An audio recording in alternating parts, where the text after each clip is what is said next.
What's up, bros? Welcome to another Brograph Broadcast. I'm Dave. And I'm Matt. Oh, and I'm EJ. Hi. Yeah. And we are sitting in a hotel room in Denver, Colorado. And if you haven't heard the show before, this is your first time, welcome. Brograph is a supplement podcast to our site, brograph.com. It's a motion graphics tutorial site. It's got plugins, podcasts, and other MoGraphy stuff on it. And on the podcast, we talk about everything from motion graphics to Cinema 4D, After Effects, plugins, render engines, doing business, contracting, taxes, and working for the man sometimes. Mostly taxes. Mostly taxes. Always taxes. And now sour beer. And sour beer. sour Yeah, beer. because EJ Hassenfrost is here. The Haas Haas. Hassenfrost himself. That's right. And we managed to get you into the hotel room. We got our little podcasting set up here. And I thought that was going in a whole different direction. We're gonna wing it. We have some topic ideas. Our pants may or may not be on. I don't know. Can't You'll tell have to from the ask live the stream. live viewers. Yeah, the live viewers. If you want to can't- watch it, Yeah. if you're actually like listening to this Yeah, and this you is want to a- go back and watch it, we've got it on the Brograph page as well as EJ's page, I'm assuming. The iDesign page. Facebook page. Yeah, Yes, so- sirree. Totally. It's not very good video. It's live right now. it's Yeah, awful. We have lovely hotel room lighting, which Yes. is always good. And it's styrofoam like boxes. It's like bad porn lighting right now. Yes. Yeah, from a hotel room. My favorite kind of lighting. That's why this room looks familiar. Just need a big Not long black touching couch. anything else in this room. So I had a couple ideas coming into this about what we could talk about today, and I think this is a good episode to talk about clients All right. in general. Clients are awesome. And they're awesome, but they can also not be awesome. They can be Yeah, jerk no, I always faces, say too. this job would be great if it weren't for the clients. It's true. Indeed. And so here's a couple. You know what? Let's not jump into that first. I'm sorry. Okay, I'm going to throw okay. a wrench in it. All Let's right. just talk to EJ for a little bit. Okay, Let's do it. Let's Yeah. do that. All right. Okay, so for those of you who don't know, which there are very few of you who don't know Right. EJ, EJ, give us a little bit of your background. I know you've done this before because, you know, you've been on the show before, but, you know, just give us a little bit about yourself. So, I'm doing the same thing Brograph dudes do. I love to teach people because, we have our own teaching websites. We do our training and tutorials and, I have a funny backstory from that, which you can actually listen to. I'm not going to do it again. So we're going to plug the old episode so you can listen to that. But, Dave's going to insert the episode title right here. No. yeah, insert tag here. And, I just love helping other people, paying it forward because, so many people out there taught before me. So recently what I've been getting into a lot lately is just trying to get people from the After Effects world to, join in the Cinema 4D, 3D fun and, the virtues of getting into 3D. Because I think this could actually be a subject for something later. Oh, maybe for today, is that it's very hard to get by just knowing some 2D. You need to know 3D in some aspect and learn ways that you can even use 3D for some 2D stuff, which has really been my main focus as of the past year or so. At 2.5D. Sometimes. 2.5D. It's the whole reason I started learning 3D in the first place. It's because you can only go so far with 2D, and you're like, Right, I just yeah. want this to, just want to have depth. Yeah. Do you want a box? Yeah. And spin it around? Like, okay, well, let's put 6 solids together Right. and line them up correctly in After Put 'em in or a just null. make a cube in Cinema 4D and Yeah. boom, you're done. So, and there's a lot of exciting things going on in the new update with After Effects. We're in 2017, so we're in the future. I'm going back to the future with the new After Effects. Not us. We're too scared to update. Well, you're back to the past. Yeah, Yeah. you're in 2013, living the Yeah. dreams of 2013. Oh, I remember back when 2013, back when Obama was president. You remember what? I can't even remember anything cool in 2013. You remember back when After Effects couldn't do a RAM? Oh wait, that's today. Never mind. Yeah, that's today. Remember? Hey, remember that was before Brograph even existed, so you know. don't want to True. go that far. That's No, Sure. we don't want to go. And 2013.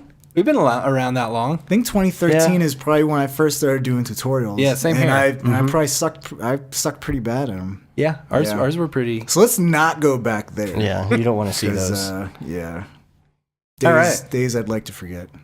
Actually, 2013 was my first year to go to NAB, and that was fun. That was good times. That was a good year, actually. Let's say I was at that one. It's like a fine wine.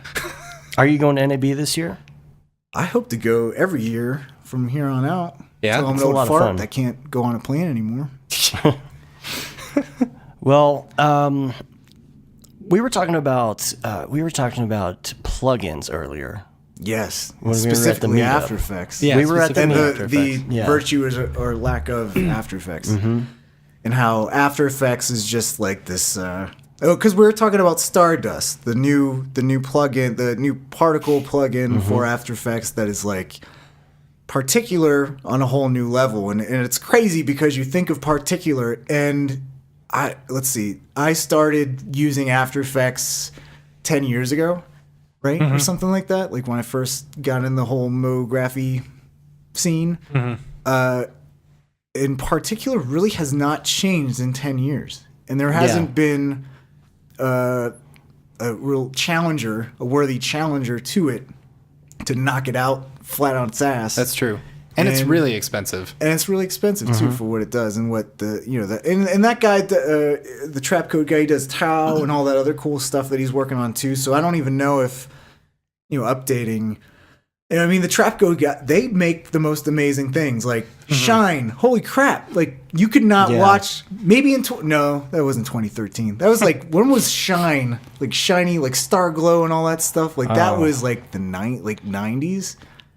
Yeah, well, late I 90s, haven't early used Shine. 2000s. Early 2000s. Oh my gosh, Yeah, it was yeah. so overused. Everybody Because used I Shine. remember, because I started in like 2004 and I shined. I was like a shoe shiner. I shined everything, man. I put shine on everything. I was spit shining. And I've heard multiple people talking about this Stardust, but I haven't been able to play with it yet. Neither have So I. have you heard about what is better about it? Here it's faster. It's more intuitive. I think it has like more easily renderable 3D kind of effects, like the 3D lighting and stuff like that. Other than that, I've just been, I just kind of float around and stalk people on Twitter, but they definitely got a lot of buzz. There was a lot of buzz like 2 weeks ago, and I think it was just on sale for Cyber Monday and all that good stuff. So you guys probably missed out on that, but maybe end of the year sale. So We save bought your too much pennies. stuff for Cyber Monday ask anyway. Santa for Stardust. Oh, but. Yeah, so talking, and even X Particles. We'll plug X Particles. X Particles awesome. X Particles. That's how it looks right now. Our You got a live stream not chin. working? Is that I don't know. yours or mine? I think that's ours. Oh, I don't know. Maybe it's stuck. Maybe. Anyway. Oh well. oh well. We got some chin. It's the chin cast. But how long it took for X Particles to come out when Thinking Particles was just... It's one of those things where it was like Nuke, where you open it up, you see all the nodes, and none of the nodes make sense, and then you just, I'm just going to close Close that it. app and never open it Yeah. again, because I bled out my ear a little bit looking at the interface. Dude, And just P trying- blurb, what just is trying that? to create an alpha. Yeah. Right. Yeah. It was the hardest thing. I spent almost a whole day. Well, not a whole day. Maybe like an hour or two just Right. trying to figure out how to create a Luma mat. Yeah, it's just not intuitive, and this goes back to like After Effects, where After Effects is we all know and love After Effects, and we all know its flaws, and we love After Effects because of it, despite its flaws, right? Yeah. It's okay. They got in a bad fire accident, they burned their face off. But we still love them, and we're not going to hold that against them. But every year, they keep burning their face off. Like, stop burning your face. Fix your face. Fix your RAM previewing. Yeah. I'll agree Anyways, with that. Yeah, side rant. I was really hoping that so 2017 doesn't fix that. Yeah, we're in the future, and they still can't fix anything. Like, I haven't we're already next I haven't year. actually installed 2017. We just got Yeah. done with this like big 4-week long project, and I was like, well, I can't start over. Can't we install. can't Yeah. install it. The sad thing is that you're like, oh, well, maybe they'll fix it next year. Oh, wait, it's already called 2017. So it's going to be like 2 years before they get... Well, maybe they'll do... No, 2017.2, 2017.3, then 2019 when it's 20. Even their naming conventions suck. Like that's just too many numbers. Come on. So, is there any better playback Well, a point on it update at all? seems better than a 50. whole year Playback. update. So I just recorded a tutorial today and edited it, and I know you shouldn't be editing footage in After Effects and all that stuff, but that's my happy place. That's where I live. And it's really like simple editing. Unless I like totally I suck and I need a bunch of edits, then it's trouble. I'm splicing footage a lot. But today I RAM previewed, and it caches the footage really quickly. But then when you have audio on it, it gets to the end of the synced timeline little bracket footage area, and it kind of waits. And you see the little thing, it's still mixing, and about 20 seconds later, then it actually syncs the audio, and then I don't even know if that's even really synced correctly either. So if you're working with straight up video, you can RAM preview that sucker pretty fast, but I think for whatever reason, when it tries to mix the footage with the audio, it takes that extra little bit that, I don't know. You would think that syncing or previewing audio would be faster than video, but what do I know? Why is it that they don't change stuff? Like we were talking earlier, I think, about like nesting. Why wouldn't they ever nest? Like, okay, I know you can pre-comp, obviously, but like even something as simple as like being able to have like indented layers that are like sub layers. There's pushback on it, right? Yeah, and I mean, hardcore users. Yeah, I think because, and I don't know if this really exists in like the Maxon world where they introduce a new feature or a new way to do things, and there's major pushback just because it's something that's different from what people have been used to for a lot. So maybe like the color picker, I think, was one of those things where they changed that in R16 or 17, and I didn't like it just because you couldn't default to whatever color picker style you wanted. You would keep defaulting back to so it wasn't that they changed it and I hated the change. It was the implementation. So that's one thing. Oh, and the color picker. How come you can't color pick anything outside of After Effects? Yeah. Because I'm used to color picking everything. I'm color picking from a poop emoji from Twitter in Cinema, but I can't pick outside. But it picks the color. When you move it there, it picks the color, and then as soon as you move the mouse, it goes back. It goes to black or something. Yeah, like that. and usually, like if you're working for a client, they have like a bunch of like color schemes and stuff, and you're like, I need this picture, but no, you can't do that. So you have to bring in the picture in order to color pick. It's so dumb. Yeah, stuff like that. It's like, how come that never changes? Yeah, and this is like another subject where how Adobe works is it has separate teams that work on Illustrator, Photoshop, After Effects. And the saddest thing is that After Effects is probably the smallest engineering team or development team out of all the rest. Mm-hmm. So they're getting the least amount of resources. And I know a lot of the developers that are working super, super hard to make After Effects awesome, but it's not, I don't think it's a moneymaker for Adobe. Like they probably invest more money and more man hours and more just effort into apps on your phone, like simple apps on your phone. You think so? Oh, I think so. Huh. Because I don't use any of their apps on my phone. I always download them and try them once, and then I never use them. Yeah. I mean, I download them all. I don't use them very much. But there's Adobe Capture is actually pretty cool because that you can draw something on a piece of paper or whatever, ink drawing, and you can take a photo of it, and what it'll do, it'll change with Adobe Capture, it'll change it to vector art. So it'll kind of do I have seen that. That's really cool. What's that feature in Illustrator? I saw it at NAB. I never. Image trace. Image trace, yeah, image trace. So it's like an image trace in your phone. Mm-hmm. So that's pretty awesome. You could just draw something, take it from like an actual physical drawing you made by hand, take it, transform it into the digital realm, and then use it in your digital art. See, that's what we need to do. We need to have just clients like do storyboards and then just take a picture of it, image trace them, extrude them. Perfect. Boom, we're done. What's your logo look like? Draw that out for me, right? Yeah. The whole you don't know what you like until you see it. Like you keep drawing until you see something you like. Yeah. Then when you're done drawing, send it to me. I'll extrude that sucker. So tell me about, because you've got, how many plugins do you have now? Well, I got the two plugins for After Effects. I got Pixelate It and Boil It. I'm working on the promo video for the new Pixelate It version that's coming out hopefully next week. Cool. And I got Text Edge Pro, I got Quick Mat Pro, and Storage Bin, which Storage Bin is probably one of my least known plugins that is actually very helpful for when you're modeling or doing any kind of changes and you have to make something editable and you can't keep it in a non-destructive, or what was that word you were... Procedural. That's the word of the day. Yeah. So you can't keep it procedural. You need to break it down. You need to destroy it a little bit. Storage Bin basically takes the state of your object. So say a cube and you did something to it and you need to make it editable. Well, you can store the state where it was.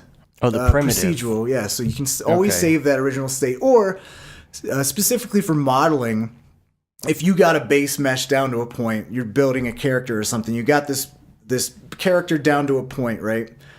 And now you decide at this point of the process you want to... looks like. Sorry. No, keep going. Keep going. At this point, you want to make it make some arms, but you also don't want to. If you screw up the arms or you extrude from the wrong polygon, you want to be able to go back to the main state. So typically, you would make a copy of your object, hide the stoplights, and work like that. But the storage bin, you basically save states. You apply a storage bin tag on your object or your null group with all the children.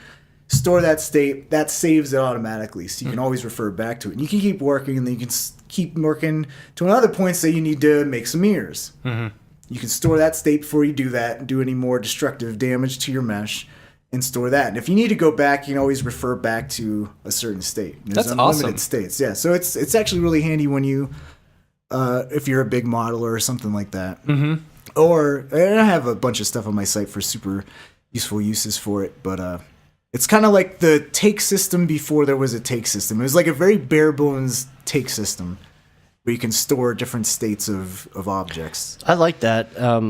Because usually when I get to that point, I either will copy or I'll increment save before I hit delete or destroy. Yeah, I don't like having a whole bunch of arbitrary incremental saves and stuff. So I throw everything into just a ref folder. Yeah, that's funny. I'm complete opposite. I just keep increment saving. Oh my gosh, I'm like, I hate having just 1,000 different copies, and I'm like, I have no reference to which is which. But you're both just describing different ways to be hoarders. You're both hoarders in your own way. You got a bunch of crap sitting in here in your room. You might put it all in one area. You put it all in the central area. You still got a bunch of crap somewhere. But you always get to that point in your project where you're like, okay, if I have to go back from this point, I'm really going to be screwed. So I got to do something. Yeah. Or if something crashes, then you're like, oh, I lost an hour of work because I didn't save in an hour. And I forgot to pro tips. Put my autosave on because I just installed the new version. Yeah. Well, shoot, I need to put my autosave on because R18. So when you do these plugins, specifically After Effects, I'm interested because I don't do as much stuff with After Effects. Like, how is the programming done for something like that? Is it a special language or is it all expressions? Isn't it all Java? Yeah, I don't do the scripting personally, but as far as I understand it, it's JavaScripting and JavaScripting that runs some kind of expressions in the back end. Yeah, I've looked into it. The hardest problem that I found with writing code, writing plugins and stuff is that, other than not really understanding the language, it's there are no tutorials out there for it.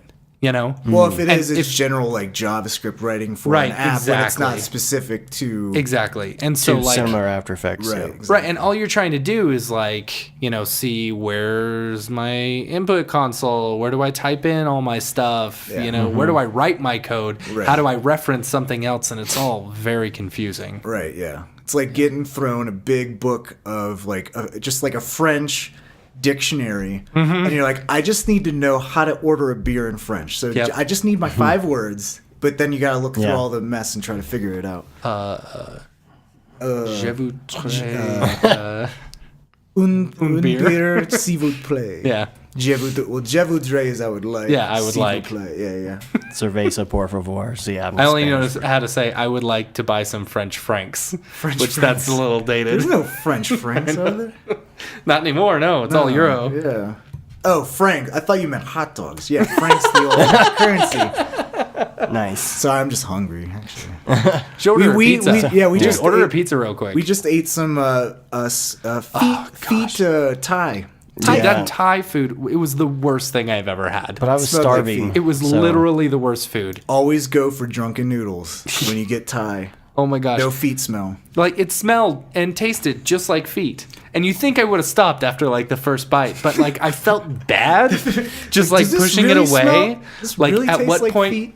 At what point do you say, okay, this is too much too feet. much. This is Too too much much feet. feet. Well, it's like cheese, you know? So it's supposed to smell like Yes, that. but No, pad Thai sometimes smells like feet because of some the some one you ingredient got they use didn't in smell like that. Because I got drunken noodles. See, I should have gotten They drunken don't noodles. grate feet It over maybe my some dish. peanuts.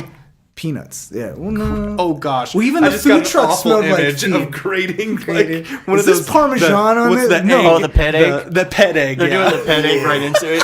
Oh. Oh, man. Oh, that's awful. Thanks, everybody. Good night. Oh, man. So I really like that idea. Like, we've been doing, you know, the one plugin we did and the other plugins we're working on right now. Like, it's a lot of espresso. Right. But there's a lot you can do with espresso, but there's a lot you can't do with it. Yeah. And it's like, I've kind of figured out how to do some things, but I really like the idea of, like, finding somebody who is good at what they do and can work with your budget and make the things for you. And you can say, hey, I need it to do these things, and they can kind of program it. Problem is, we were talking about, it's hard to find Python programmers for Cinema 4D. Yeah. They live in a magical village that's unbeknownst to us. You don't have to use just Python though. Like Well, if you're so- running yeah. Python script, yeah, totally. But I think in order to build a plugin, Yeah. you can just use standard You can do C++, yeah. right? I think you can do C something. Yeah, and I'm not sure if that's C-sharp, more C-sharp, limiting or slower C-flat. or what. C-flat. But yes. C-flat major. No, you need to find a C flat major who's majored in C flat to do the C flat programming. Oh boy. But Now we're just going down a crazy rabbit hole. Oh, All right. delirium. So, I mean, have you looked into that? Have you used somebody who does that? Yeah. So I know a guy that does some Python, but some things are. It's like you said, you know the language, but you don't know how to. You need to know a specific code to write to do a certain thing, and to find that right code that works and then works with everything else. Because then you got to compile it and all that stuff. Because I even took. I took JavaScript in college, and I got a D. Same here. So, boo. Same That's here. why I'm not a programmer. I That's why took C++. make pretty I things took move around. 3 classes of C++, and I 3? understand very little of it. Yeah. See, BASIC is like the only programming language I know. Not even QBasic. We're talking BASIC, like Oh like man, Tandy. not QBasic. Like basic bitch basic. QBasic was BASIC on the PC. BASIC was like Microsoft BASIC on Tandy computers, and like that made sense to me because it was just like line 5, line 10, line 20. But like all of the newfangled things the kids are doing now with libraries and .h, who knows what that is? I don't know. Those are your header files. I can't even CSS. I can't wrap my web head stuff. around it. CSS is web, yeah. CSS. I can't wrap my head around it. Like I want to, but it's just like it's too much for me. And so like Well, I've got to find think somebody. about your header files as like it's a program in itself, kind of. Right. So like you're basically importing this entire like collection of stuff. Anyway, I've tried, man. I'm one of the tried. younger kids. I know what's up with the .h files. I bought programs on how to like iPhone program like tutorials, and I we still bought just, the Swift programming thing. We never used it. Did we? Yeah, totally. I didn't even know. We're like, that. let's build this iPhone app that we're gonna do. We're really bad Wow, at that. wow. Yeah. You guys have like probably a great museum for obsolete apps and stuff that maybe lasted 6 months and Old never hear plugins. from again. Old plugins and I mean, Cycles is in there already. cycles. Add It's it to the collection. I'm not giving up on it yet. No, but, we're man, still working on it. We're working on it. I need some pretty blurry reflections. I mean, Houdini, we bought 2 copies of Houdini and we barely touched it. Barely even touched it. We want to. I want Not enough hours in the day. I want that. Just gotta get on that cycle and vroom vroom. Yeah. That's because we're trying to run a tutorial site and do a business at the same time. It's hard. It's hard work. It's great up. It's hard work being a goofball on the internet. Yeah. And dealing with clients and such in between being a goofball on the internet as well. Nice segue. You like that? I was about to You say. like that? We just cycled into that. Oh, so you ruined it. subject. Oh. You ruined it. Can't I'll see tell myself them. out. You can't tell them it's a segue. Wait, So- is it a cycle or a segue? So, cycling into the segue, Using a segue We- to get to our cycle. what were we talking Hey, about? what are those Which one am I? two-wheeled cycle things that Oh, you the- balance on and you the can like go? Segway. The segways, yeah, that's right. Yes. No, then they have the guy little died? hoverboardy thing that catches on fire. yeah. No matter what, the future sounds bleak. It does. You Yeah. can either segue off a cliff or ride a hoverboard and catch your feet on fire. Or Yeah, install that's true. 2017 of After Effects. and punch yourself in the face. So let me ask you about clients, because Matt and I were having this conversation today. It's been something we're dealing with, and it's something that is a growing pain of every business. When okay, first of all, raising your rates. Yes. When you get to that point, explaining it to clients. We just raised our rates. Yeah. Or just do it. And if they say anything, just explain why. Say my cost of living went up, or I just bought a house, or I got new equipment. Yeah, but does that seem that would seem weird to me as like someone As who's a paying client, for something, yeah. being like, well, I just bought a house, so Well, maybe it's that's a bad no. thing. Yeah, the house. All right, so new equipment, or if you Here's move the thing, someplace that has a it's- higher cost of living. Yeah, but I At feel DFW like you shouldn't have to justify raising your rates, you know? or the skills. I leveled up my skills. Yeah. Well, here's you know, the I thing. gave myself a damn raise. Back off. I mean, seriously, I deserve DFWC4D, like Barton did an amazing presentation at DFWC4D, and it was inspiring, talking about when you raise your rates and like how not to overwork yourself and the whole thing, you know. And that really inspired us to really think about how we wanted to go about doing things, and like everything that he was describing was happening to us. The calendar was filling up. We were turning down work. We weren't sleeping enough. And that's his for whole sure. thing is like, if you get to that point, you raise your rates. And then when you fill up your calendar again, then you raise your rates again to keep down, you know, what you know, all of that, and still make money and still be successful and not overwork yourself and have a life. We didn't So- raise our rates by much. It's not by much. It's not by much. But the thing is, it is getting to that point where we're turning stuff down, and we don't want to. It's just like everybody, and of course, it's feast or famine sometimes. But, you know, October, for a lot of people, it seemed like October was really busy. It was for us. We were getting overflow work from people, and just everybody was calling us. And so we were to the point where we had to tell people, I'm sorry, unless you want to wait 3-4 weeks, we can't get to your project. And we don't like that it's that way, but Yeah, we and also I got can't some hire people who were anybody kind yet. of pissed about that. Yeah. You know, especially ones who were like, you know, oh, I'm used to you doing this like as soon as I send it to you, which is Right. probably bad on me because, you know, Right. I want to make everyone happy. Right.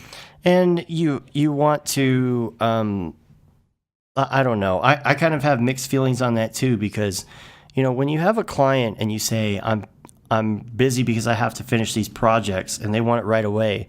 Like, do they not think about the other side of that? Like, when you're working on their project, they're going to want you to work on their project right then and not put Devote them all the aside. attention. Yeah, You know, they don't think about that. But, you know, so we're dealing with having to tell people that, and it's not easy. I mean, the justification is, look, we're in demand. There's costs going up. We're talking about hiring people. I honestly, like, for the two clients that I've told, you know, that we're raising our rates January 1st, like, one of them seemed pretty cool about it. And I didn't have to justify it at all. You know, I just said, listen, this is what we're doing. You know, this is what the rate's going up to. I hope you're okay with that.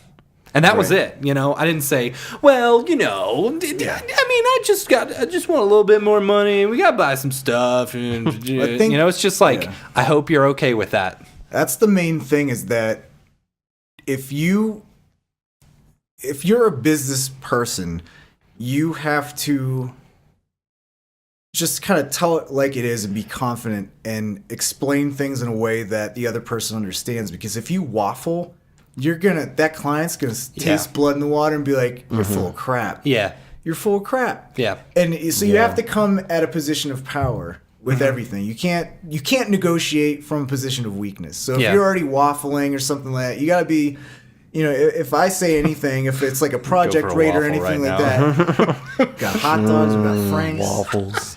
Sorry, go ahead. some French currency, Roll a waffle around a hot dog. That'd be tasty. a pizza hot dog roll.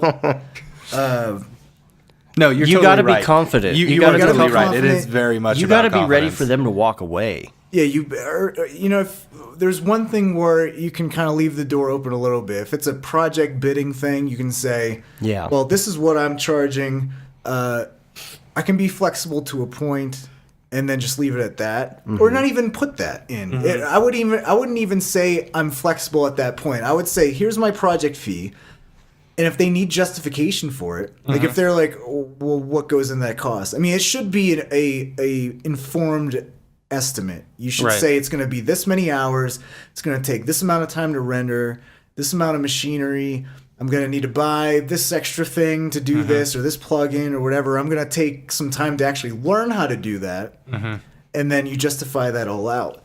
And that's the thing where if you just say, that's just my rate, and you don't have any justification for it. That's again, you're gonna get called out on it. It's totally right, and it doesn't even. That's actually very similar to not only when you're freelancing by yourself, but also when you're working in a job, and you know you need to be able to justify purchases of either new software, new render engines, or something, and you have to.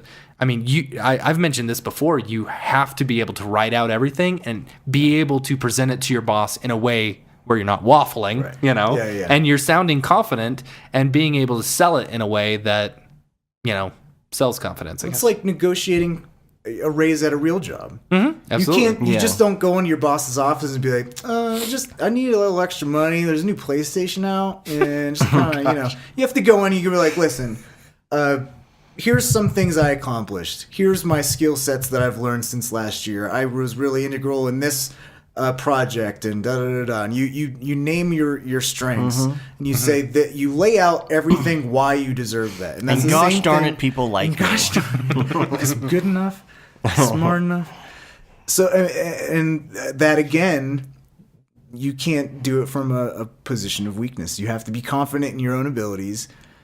Because if the boss is the boss for a reason. They have some kind of ability to kind of climb up the ladder and exploit weaknesses and you know, sense strength and hire the right people. Hopefully, you know, hopefully good bosses do that. You know, if you don't, why hire? This is one thing that bothers me about bosses. If you hire someone, like if you're a client, you hire someone to do a job. You should have complete faith in hiring that person to do the right job, where you don't need to micromanage. So that's just a great. If you're a good boss, you hire the right people and you entrust them, you empower them to do their damn job and what they're good at. Totally. That's a side thing. It's a good topic, though. That's a good. Yeah.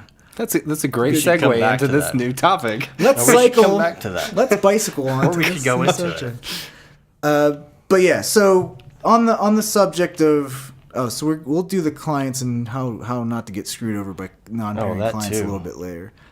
But yeah, know your crap. Like, I know some super talented artists that are terrible at business, and I'm not very good at what I do. I know a lot of people that aren't very good at what they do, but I guarantee they make more money than those super talented people.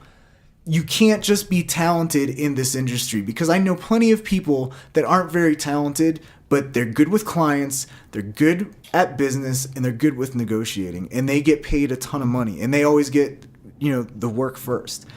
Because talent's only a part of it. And I think, wasn't Bart saying I saw a post that Bart from Already Been Chewed that said of Gary V. Yeah, that's so funny. I was just thinking exactly what I was thinking of the pie is actually doing the work. There's he was saying something like you're hiring the person's personality and so that they will jive and work well within a company. Who cares about the work that they're doing? Right. You can train them to work the way you want them to, but when it comes to like the actual way that they interact with someone else, you don't want to hire teach that pretentious artist who he's like, oh, I'm the best. I'm going to be up here in my office. Come get me when you need me. Yeah. I'm a brooding artist. Yeah. That guy with the perfect analogy was, if you like sports, where you hire, you sign a bunch of diva players that are super talented on their own, but they don't get well on together by themselves. They have a ton of raw skill.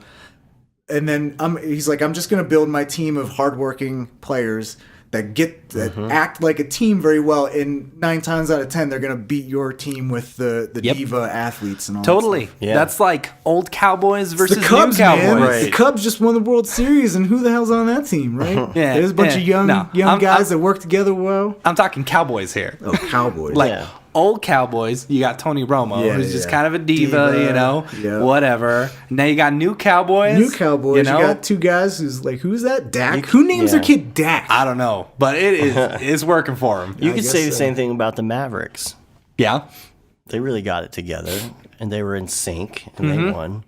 I don't know much about the sports ball, but... Sports ball. Ball go far. We probably lost 3/4 of our viewers. Like, what is that? Is this a sports podcast now? Yeah, that was Gary V. Who was. I'm sure that's the kind of thing. I think Barton posts a lot of Gary V. stuff. He does. Everyone likes Gary V. He's good. He's my motivational. First exposure to that guy. Oh man, but he seems like a very fiery guy that knows his. He's really good. He's stuff. Super short. You met him. I met him in person. Napoleon complex I went. It's so funny when he came to town. He came to Dallas, and I was looking at the tickets, and I was like, they were like $50. And so I tweeted at him. I said, "Would love to come see you. Too bad it's too expensive." He said, "All right, I'll pay for your ticket." And so he gave me a free ticket to go see. That's awesome. Cool. And so I went, and I was with an old boss at the time, and he's not schmoozy like I am. I'm schmoozy, Matt, trademark. You are. Gets in, gets out. So I saw Gary V up at the front, just chatting with people, and I told my boss, I said, "Hey, I'm gonna go talk to him," So I just walked up and I shook his hand, was saying hi, talked for a little bit. Super nice guy. He's really short though. He does some really inspirational stuff though. His book, what was the Thank You Economy? Before that. That was short book, 90 pages, but it was really good. The social media book. I don't know. Wish I could remember. It was a really good book though. No, not the Thank You Economy. No, it was before hey that. Siri, show me books by Gary Vaynerchuk. Oh, I'm on low battery. She won't answer me. You forgot to charge me. Screw you. It was like a 90-page book. Gosh, I can't remember it right now. It was I don't know, 6, Crush 7. Crush It. Yeah. Yeah, that was a really good book. That was good. It just he's done all sorts of stuff online, like his daily stuff. Does he still do this daily things? For a while, he was doing a video every day. It was just like, he was doing the wine library stuff. That's where he got his wine library. That's where he got his start. Mm-hmm. He built his dad's wine business up big time and that whole thing. But he's got some really inspirational stuff. But we should have him on the show. Yeah, right. That'd cost us a lot of money, I bet. Never.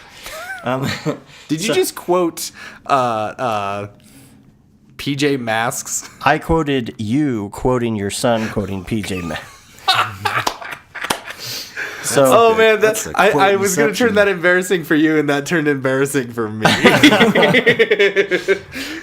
So it's true, though. I mean, I've worked in some places where They hired some really talented people, but none of them really seemed motivated to do anything except do that same thing every single day. And the frustrating part too is when you work for somebody who doesn't get that themselves, and you feel like you have more motivation to do certain things than your boss does, and that's just the worst. And yeah, absolutely. And that's when you move on from that job. Exactly. You know? That's when you decide, I'm going to start my own business. Yeah. Yep. I mean, if they're making this money and they're not even trying, you know, Right. If you're the best Yeah. person in the room, you can't learn from anything else. You've already leached from. You've already learned all you can learn. You got to go to a taller tree, get on up there. Yeah. That gets super frustrating. You know, and especially if you're working with a group of people who are like that, who are actually really good, and you're all like, this could be so much better if ABC. Been in that situation way too many times. Yeah, and that's the thing where if your boss is the one holding things back, because I used to have a boss that wouldn't trust his employees to actually do the work, so he'd hoard it all himself and wouldn't allow the opportunity for his staff to shine. So they would get like the leftover stuff that wasn't very exciting or anything like that. So, and that goes back to the thing where if you're a good boss and you hire someone, trust them to do their job. If they can't do their job, then fire them and find someone who can. But the thing is like you would get so busy as a boss hoarding all these projects because you didn't trust anyone else. You just feel hamstrung because you're like, well, I don't have time. Like if I fire one of these people, I'm gonna be needing to do even more work to make up for that guy that got lost. So I can't replace him with someone that can actually do the job. So it's just this just never-ending circle that you're in if you don't do the right thing and empower your employees to do the right thing, and then you lose them too, because if you have a super talented employee, they end up like, well, I can't get anything out of this anymore. I'm not getting empowered. I'm gonna leave and go to some place where I can. So that's a very hard thing to juggle. And I think just being a good boss, like Bart, we keep going back to Bart. He's an amazing. But I've worked with him freelance, and he trusts his employees to do the right thing. He does the right hires. The team he has now is just so amazing. They're just killing it. Already been chewed, and he as a boss himself, like he's learning all the new business stuff and stuff like that, and he's setting up ways to make his business better. Even Nick at Grayscale Gorilla, like he hired Chad. He empowered Chad. He's taken Grayscale Gorilla to a place that I don't think anyone figured they could go. Like they're just that's what I said earlier. So, Chad was the best addition to Grayscale Gorilla that they could have done. That's a conversation we had before Chad came on, because we were big Grayscale Gorilla fans, and like when it came to like Octane and new render engines and all that kind of stuff, you see a lot of people even in their forums or their comments or whatever saying, why don't you check out Octane? Why don't you check out Octane? And like just no real response to that. And then Chad came on, like he really started doing that, talking about Arnold and all these other kind he of... filled a gap that Grayscale was missing. Yes. Everyone's interested in these third-party renderers like myself, and there's just no one out there that's just like, all right, listen, I'm gonna test them all. I'm gonna lay it all out for you in ways you can. That's what I've been doing, man. Because there's so. I mean, because we were even talking like every week there's a new third-party renderer, and it's an investment because you got to learn it. Yeah. You gotta buy it. You gotta learn it. You gotta buy the right cards for it. Invest in that way too. So it's like you gotta pick something that works best for you. It's like Cinema 4D and, like you were saying, Octane, where, like, what's important to you? Do you want it to be fast? Do you want it to just work? Do you want it, like, are you looking for Apple? Or do you want Microsoft? Because you're more techie, you want it to do these more specific things that you want to dive even deeper. Do you want more control? Exactly. Or do you want it to just work? Right, exactly. Yeah. So that's like the Cinema 4D, like, it always works, it never crashes. Maya has a ton of more crap you can do with it, but I look at that interface and my head explodes. Yeah. So that's not for me. I'm not a super techie guy. It's like looking at Nuke. Yeah, exactly. So it's all about what fits your personal style and what you want to get into. Can you speak a little bit closer to the mic? I'm sorry. I'm just going to move this just a little bit closer because it's scaring me when you start getting quiet in the line. Don't worry, I'll fix it all in post. Secrets. Welcome to NPR. So, Dingo and the baby. Ding, ding, ding, ding, ding, ding. so We need. Now you're getting a little. Now too I'm getting a close. little too excited. So we were sitting at the airport after crazy night of half res and hanging out at Chris Schmidt's house. Yo, yeah. That was Chris Schmidt, when you throw a good party when at some point in the night you're drinking whiskey from a giant cereal bowl. That's a good time. Trying not to wake anybody up. Grab the cups. Just grab all of them. All. Turn up the radio. Do you know his brother actually just drove home? Oh my god. Yep. I didn't know that. I was listening to their podcast after, and Chris was saying, "Oh yeah, my brother just got up and drove home." Oh my goodness. So we had a good night. We were kind of having like this Chicago airport breakfast, like a hangover breakfast. Oh, it wasn't even they didn't have breakfast. We were too late. And we had some crappy fried chicken tender that's thingies. And they screwed up your order. They screwed up, or whose order they Wasn't screwed up? me. Oh yeah, I think I they was brought at a me the wrong completely order. different Brought you the wrong airport thing. than all of you guys. It's like right. there's one rule, and that is don't screw up the order of a hungover person that got 4 hours of sleep. So I don't even know. Like somehow we were having our little hangover breakfast. We were talking about clients and the fact that, well, a couple different aspects of clients, but sometimes it almost seems like the bigger the corporation, the harder it is to get paid. And like it seems so backwards. So, Except. yeah. So, my experience with giant corporations is that typically their process for sending out invoices is done out of house. So they work with a payroll company. So not only are you dealing with the company itself, you're then dealing with that company's payroll company or HR, and then that HR payroll company from that big corporation's then talking to that third party intermediate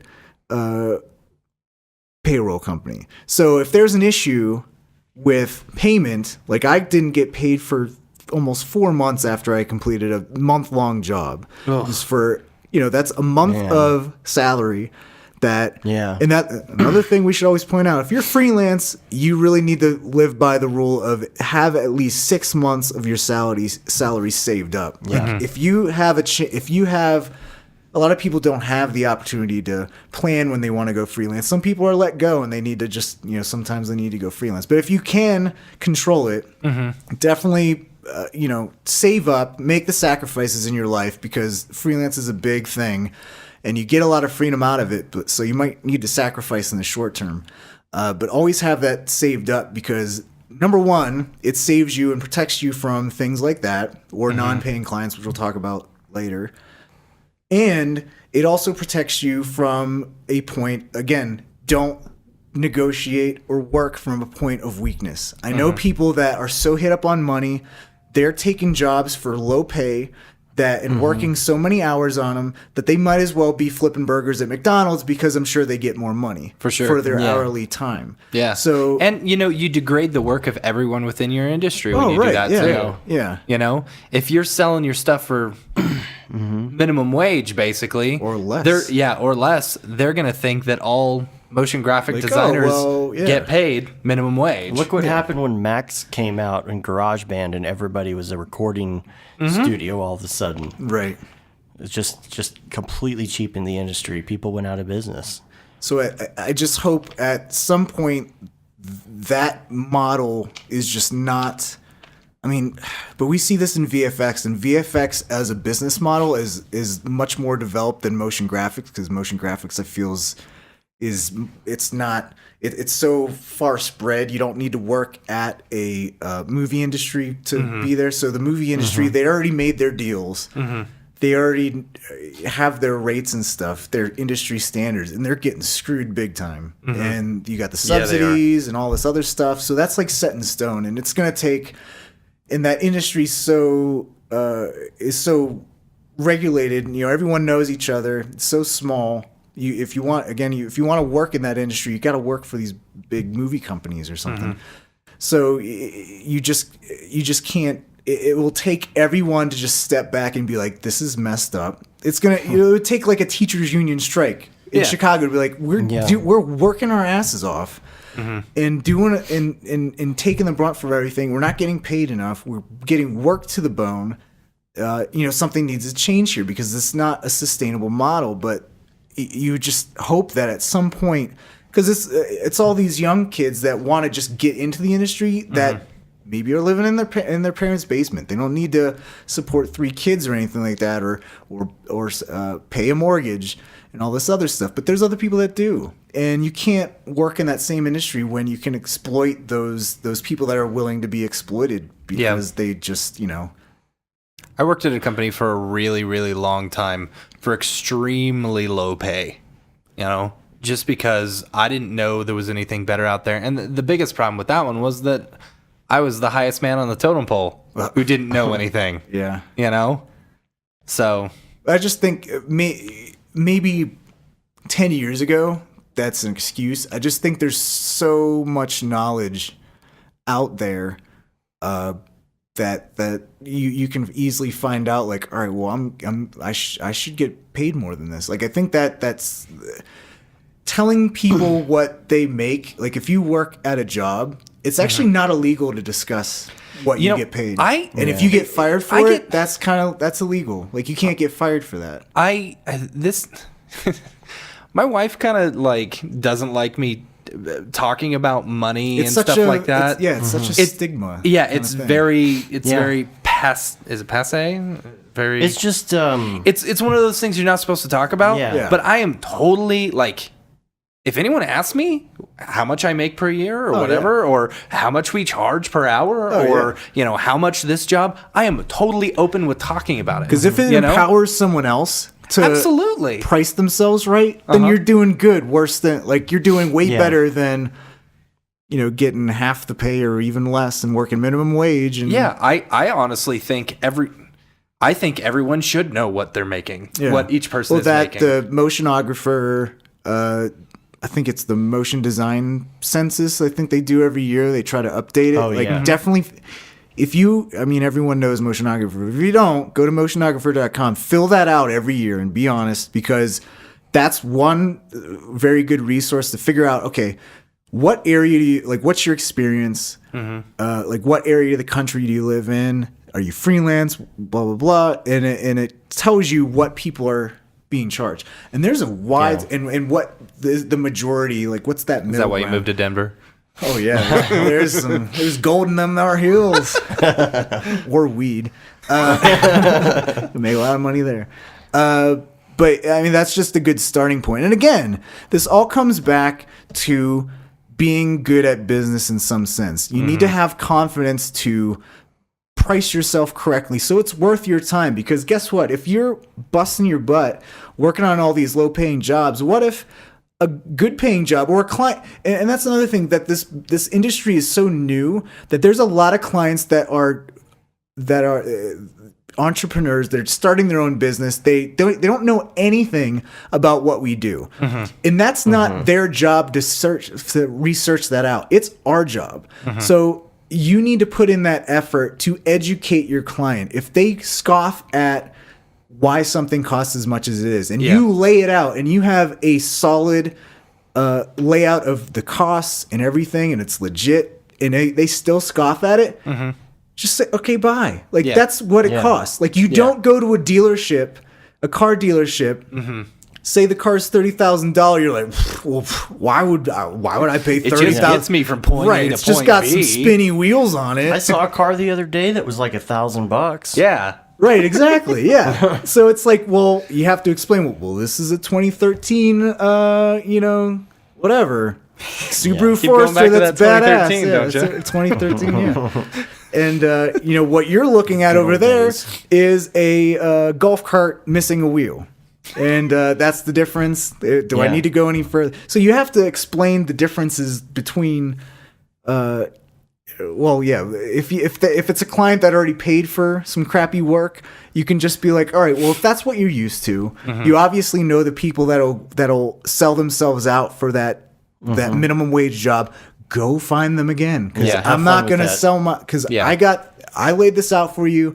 These are my expensive. I have plenty of other clients. I've worked in freelance for years and years, and I can find plenty of clients that can pay that much. Like, can pay my fair rate. And, sometimes you'll have clients that, like, you just don't like working with. Yeah, I mean, and so you raise your rates a little bit, That's true too. either hoping that it's they'll going to go be away, a disaster. or if they do, then it's okay because you're kind of getting paid to put up with the BS. Right, Yeah, exactly. it can be the opposite too. Like if a client that's always really easygoing comes to you, like you could sometimes give them a deal because it's going to be smooth sailing. Oh, absolutely. Like, it's going to be easy. They're not going to have like any changes at all. Oh yeah, like, we're that's good. where it's like it's in your best interest mentally and financially to have those people keep coming back to you. So of course, if they're a repeating client, they're really easy to work with, and it's easy on you, and they only work. You get a good work-life balance working with them and stuff like that. And if it doesn't even need to have good stuff for your reel. Really, at that point, it's like this is just paying the bills, and it's a good experience. I like working with these people. I've got a couple of clients. We've got a couple of clients who. The work's not good. Yeah. It's nothing I would ever put on my reel. Right. But, they throw us a little bit of money every month. Yeah.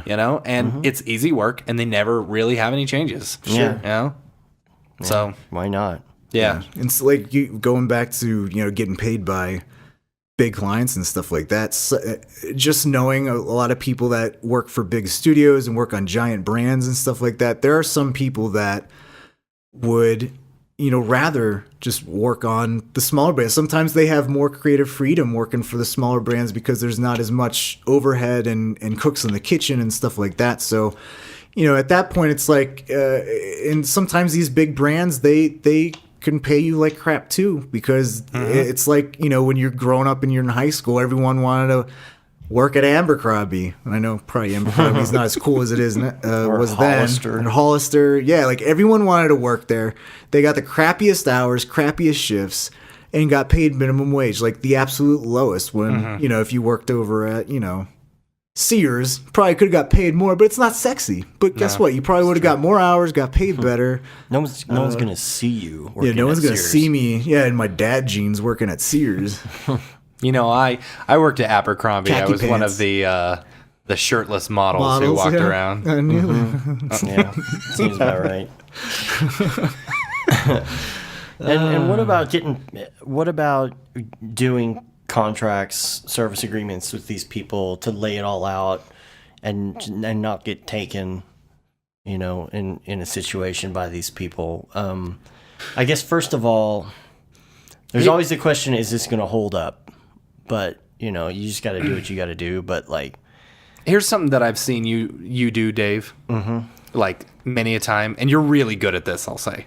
So like, if a client starts getting to the point where they're going outside of the contract, or it's going to cost more money, rein 'em you in. always Rein 'em in. yes, you are really good about that. Like. And you and I talk, and you're like, oh, this sucks. This is gonna do, he's gonna do this and blah blah blah. And it's like, as soon as that happens, you are on the phone because you can't concentrate. You can't keep working until you get it done. Yeah. So you just call them up because you just got to do it, and you're like, well, this is gonna be, and you explain it to them, and almost 99% of Usually the time they're they're fine really with cool it. with Yeah. it. Yeah.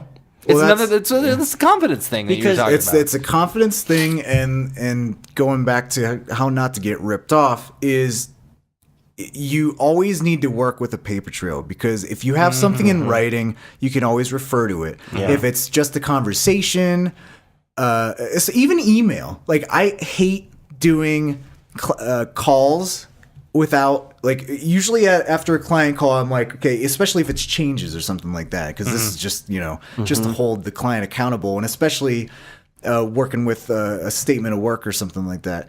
But always have a paper trail to work from. So if it's changes, say after you get off the phone or right before you get off the phone call, just say, I wrote these down. I'm just going to send these to you with all these changes, and just okay it back, just so we're on the same page. Or say, like, have you been writing this down? Like, can you write this down on your end and email it to me? Yeah, so when we're done, we can always refer it. right. Yeah. So I don't have to remember. So you don't it. have to remember, but that's the other always have thing. the paper trail. I'm always like, and not just for the paper trail aspect of it, but just for my memory. It's like you're giving me like Yeah, 15 that too. changes, and just make sure we get this right.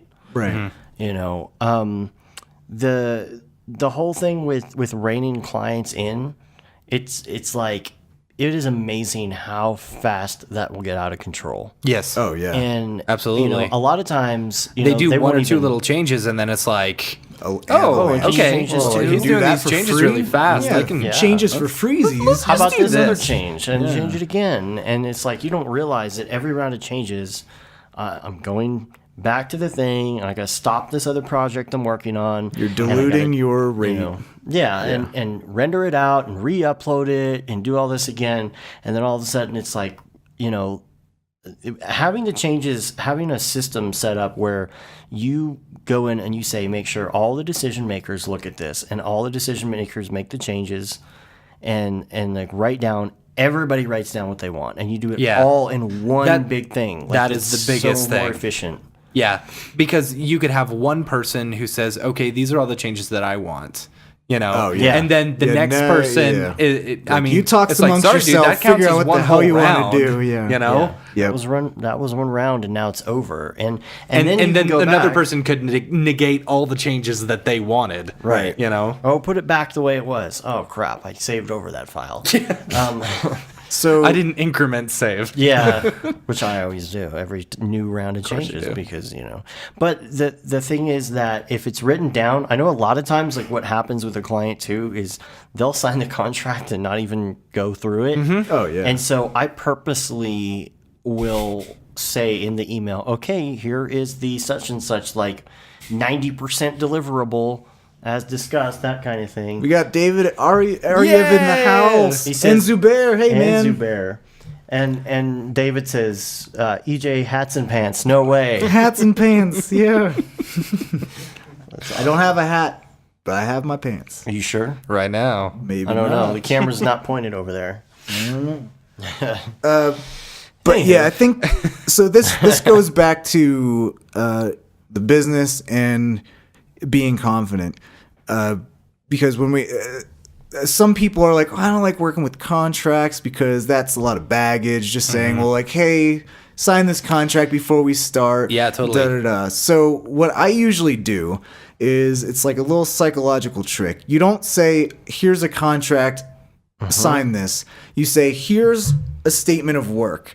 This is what we agreed to. I just want to write this up because at that point you're framing it as I'm helping you out. This is what you Right. want. I'm putting it down in writing. Make sure I got everything here. We right? call it a service agreement. Service Yeah. agreement, yeah. Statement of work, whatever. And you're like, okay, you need this. You need a 15-second animation. You need 5 of them or whatever. And then how does 2 rounds of revisions sound? Is that good? Because your timeline's kind of tight, so we're gonna allow for 2 rounds of revisions. State what a round of revision is. Because that's a big important thing as well. Yeah. Because again, it's not 1 round of revision isn't getting 5 opinions from 5 different people in 3 different weeks. Like, Yeah. no, Yeah. you get them all, get your minds together, do your mind meld, and send me that first round of revisions, and then go from there. And then always, and again, that's always good. A statement of work is always good to put down milestones as well, because if you're falling behind milestones, it's another thing. At that point, they either have to, cut back on the changes, or they need to push back that deadline or pay you more. Yeah. And if it comes down to paying you more or just getting rid of some of the changes, 9 times out of 10, they're going to get rid of some of the changes because they're not going to want to spend more money. Yeah. So always having that stuff in writing is always important, because when they do say, well, I want to change this, and this, you can say, well, we just blew through 2 rounds of revisions. I wrote down what a revision is. This is your 3rd revision. So again, it's in writing. I can send this to you again. You signed off on this. It's going to cost more, or we're going to have to move the deadline. Yeah. So pick one. Yeah, we had a client just a few weeks ago that we sent them just some examples of what they look like. And he said, well, can you do this and this and this and this? And I was like, no, these are just examples. Right, When you want to make changes, we're going to send you animation examples and you can change that. Yeah. When they got the animation examples, they're like, oh, no, we don't need to change those. Yeah. We don't need to make those changes that we Because were then they requesting saw earlier. it in context. Uh-huh. Yeah. And again, it's Yeah. always important to, because there's sometimes I put cost of works out and send them, and again, they don't know the process. So again, it's your job as the designer, as the business person on your end, as the freelancer, to educate your client on what the process is. You especially 3D work, you're not going to send a client a fully rendered animatic and then cross your fingers and hope that there's no changes. No, you're going to need to do like a wireframe, right? Yeah. And then there's some times where if you just send a wireframe to a client, they're like, what the hell is this? This is not what I thought this was going to look like at all. And then you're like, no. Like, this is a wireframe. This is like, little sketch drawing, like stick figure drawing version of what we're talking about. So that's another thing that you have to educate, because then, again, you're holding your client accountable. You're saying, okay, you signed off on this animatic. So the animation is locked in. Yeah. And if you want to change that, that's a lot of render time. Exactly. Yeah. So again, every step of the way, lock them in. You got storyboards. You want to lock them storyboards in because you do not want to be rendering the final render and then they say, actually, we want to change 3 of the boards here. Yeah. You're like, no. And even when it comes down to like how you label everything, it's like if they're going to go back at the last minute and then they're like putting in shots, then all your shot numbers get all screwed up and everything becomes like 10 steps back when they do that. So if they don't sign off on that, you're really going to be just absolutely screwed. It's just going to make it like a domino effect. It's just going to start falling apart. Yeah, you're totally right about the You'll paper get trail. stepped on. Keeping that. Heaven forbid. I've almost had to do this where, you have to take your client to small claims court or something, and that paperwork is going to be the thing that saves your butt. Because if it's all hearsay, so your word against theirs, like, who knows? If it's a big corporation, you're just Joe Schmo showing up in your Ninja Turtle t-shirt, like, probably not going to get ruled in your favor. Yeah. So, did you take someone to small claims court? No, but I almost did. It is a long story of a company that actually like went bankrupt. During the time I have one client who still to this day owes me like $800. Oh man! And so like I think he's like, oh yeah, I promise I'm gonna pay you. Yeah. And then he's like, well, just to let you know, we're filing bankruptcy, blah blah blah. And I'm looking on his Facebook page, and it's like, sure, he's doing the exact same thing now, only and the name is on a different slightly different. Yeah. It's like instead of like this, it's now marketing. Yeah. So at that point, like they had to liquidate their assets, and then I got like a percentage of what I was owed on my invoice, which was like a fifth of what I was owed. Man. But at that point, it's like, well, Tree fitty. Tree fitty.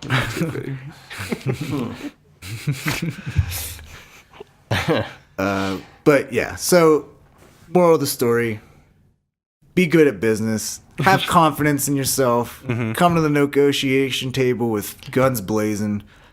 If you have confidence in your own abilities and your rates, and the client doesn't like that, well, that's tough crap on them, because we're all in this industry. It's a very open industry. If you need to talk to someone about, what's a good rate, definitely search out. Go to that motionographer motion design survey. That's a really awesome reference. And if you sometimes you're just straight out of school and you can't charge that high, well, just make sure you get better at it and don't undercut yourself, because when you do that, especially if it's a client that maybe it could be a client that could be long-term and want to keep coming back to you. And if you charge under a living wage, they're always going to come back and expect that. And if that's your only appeal to that client, that's bad. That's no good. You can't just get away with just charging. You can't survive on a race to the bottom. And always think of the excuses, or start adding the excuses that you get if you have problems getting paid for one reason or another, and add them to your contract. Because back in the day, when I didn't have a contract and I started making them, I started thinking about all the things people have told me in the past, or things that have happened. What happens when I go to the hospital? What about act of God disasters? What about my house got hit by a tornado? What about when Dropbox totally deletes all your files? Right. Like, have those things Three in there. times. 3 times in a month. Zubair knows about that one. These guys had the same problem. And then- They didn't delete my files. You just had They to unsynced them and blew them from your computer. No, they you had to they resync. Resync. I had to Resync the database. re-index. Re-indexing. So all my stuff was still there, but for some reason it said, "Would you like to connect your business account?" I'm like, I should already have this one. So yes, okay, log in, re-index my entire friggin' So Dropbox. then he's not getting my 5 files until it's terabytes done. worth. kind because of you thing. guys. Yeah, are- and so yeah. that was the worst. Yeah. So then And you're you know what? uploading And- through the web interface, and And they gave me That's the always most fun. condescending answer ever. oh, yeah. Have you tried turning it off and on? Oh god. Have you tried turning on and off your computer? What was the other one? It's too late at that point. Oh, then they Yeah. told you it's because it's an external because drive. it's an external drive. I'm No, like, it it's isn't. not an external drive. It's just my secondary drive. That's my Dropbox drive. It is plugged into my computer. It is an internal drive, a 6 terabyte internal drive. You have a 5 terabyte Dropbox account. Do they expect you to have a system drive and Dropbox account all in the same drive? right. It doesn't make any sense. But even as far as the one excuse, this is something that a lot of people say, especially when you're new. Somebody will. I've seen these stories on what's that website called? Clientsfromhell.net. Yeah. I heard this a lot, and this is where I got the idea to make sure I put this in here. When the client says, "Well, I didn't use it. I didn't end up using that video that you made for me, so I can't pay you for it."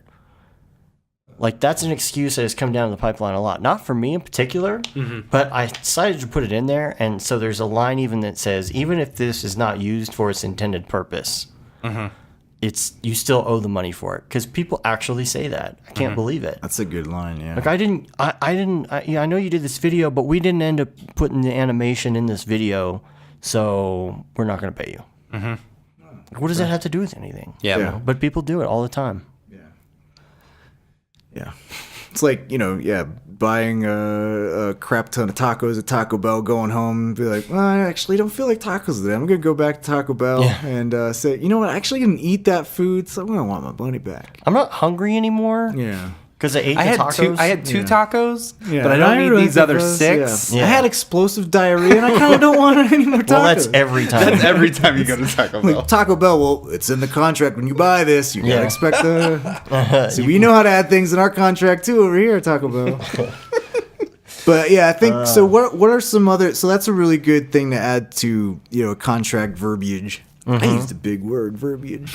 One thing I like to add to invoices, because again, the hardest thing is to not only get your rate, work on the job, send the invoice, but to actually get paid and to hold your client accountable. So usually when you, as a person that lives in a society, you say, you have someone come in, mow your lawn or something. You have a company come by, they mow your lawn, send you an invoice. Usually that invoice has like a 15, like, pay this in 15 days or it's going to have this overdue fee, da-da-da. Yeah. That's the same thing that I put in my contracts as well. It's net 30. A lot of people even work less than that, which is like net 15 or something, which I think for most companies is, for whatever reason, very hard to pay someone in just a couple weeks. But I mean, net 30 and then apply like a 5, 10, whatever percent penalty fee for doing that. And luckily I've only had to use that a couple times, and they actually pay. But that's always like a nice, kick in the butt for the client to be like, because then at that point, when it's, What do you use for your invoicing service? I just have PDFs that I just make and fill out. So you don't use Wave apps, huh? You should try No, Wave apps. I need to try that. It's actually pretty amazing. Okay. For free. Yeah, it's free. I'll have to try that. Put it in the And you show can notes. and they can pay in credit card too. Oh, nice. Yeah. So that's pretty awesome. Like built straight in. on the invoice. Fancy pants in your fancy pants hotel. And you can tell if they've looked at the Yes. You can tell if they've looked at if they've opened it. So you can say, I've seen your eyeballs. They're like, see I where didn't they get that invoice. Oh, really? Because you viewed it 15 days ago. There you go. But also having that net 30, you can also do a little courteous check-in. Say, hey, just checking in. We got, 5 more days and this invoice is Wave going to be apps will overdue. do that automatically. You can set reminders. Nailed it. You can set up reminders and stuff like that. awesome. It's pretty amazing. Okay. And I so, gotta get on and so on the clients that you know that they're always down to the wire or they're late or whatever, you can check on all the reminders so they get more often or get reminders more often on like, and the ones that always pay on time, you can just turn them off and not bug them at all because you know they're going to pay. I had a client today. I sent him an email. So like I have this one invoice that I just, kept on adding to anytime they throw us some little work because it was all random and stuff, So I hadn't done any work for him for a while, so I just sent it to him. I said, "Hey, this is an open invoice I had, whatever. By the way, one of yours is at 45 days, And so he emails me back and says, "Well, technically it's only 15 days overdue." Like, overdue, yes, overdue, but yeah. you're at net 30, so that is 45 days. Yeah, and the thing is, Condescending. yeah. Well, what we'd like to do with it, and And then I Wave raised apps- his rates. Yeah. And we've talked about this before on the show, but again, if in that contract you put 10%, we like to put 10% compounded because then it's 10% of that and 10% of that and Yeah. so on. But we've never had to really get that far. But Dave what we normally, when he gets to the point where, he had.